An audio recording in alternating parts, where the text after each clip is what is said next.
Mga kabayan, eto breaking news. Emosyonal ang naging reaksyon ni Sara Diskaya nang ihain sa kanya ang arrest warrant kagabi ng mga tauhan ng NBI kaugnay ng 96.5 million ghost flood control project sa Davao Occidental. Kabilang sa mga kasong inihain kay Diskaya ay graft at malversation na non-bailable. Ito po, panoorin natin ang emosyonal at tapag-iyak nitong si Sara Diskaya matapos arestuhin ng NBI. Happy, yes! Ma'am, sandali lang po. Sandali lang po, ma'am.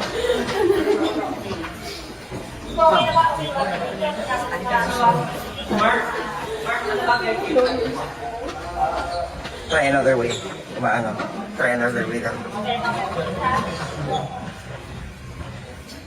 Okay.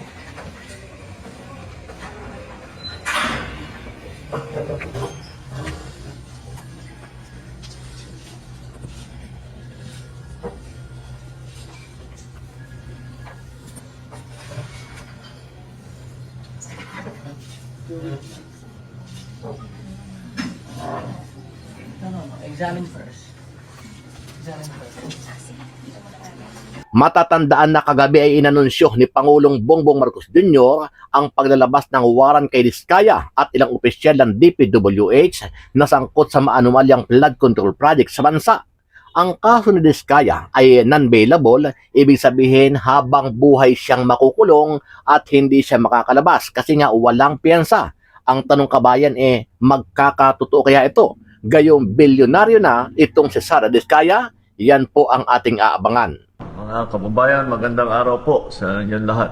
Meron lang po akong update tungkol sa iba't ibang kaso tungkol sa flood control na mga problema sa mga iba't ibang kontrata. Ipapaabot ko po sa inyo na ang 96.5 million na ghost flood project sa Davao Occidental, naglabas na ng warrant of arrest ang korte laban sa 10 pangunahing sangkot dito sa anomalyang ito. Ang mga akusado ay nahaharap sa kasong graft at malversation.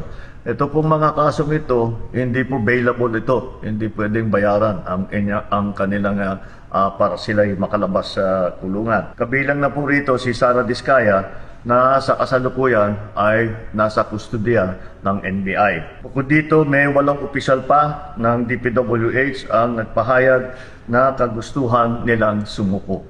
Ito po ay patuloy namin ang gagawin at simula lang po ito at patuloy namin imbestigahan at kakasuhan lahat po ng may kinalaman sa mga iskandalo na nakikita natin sa mga flood control project.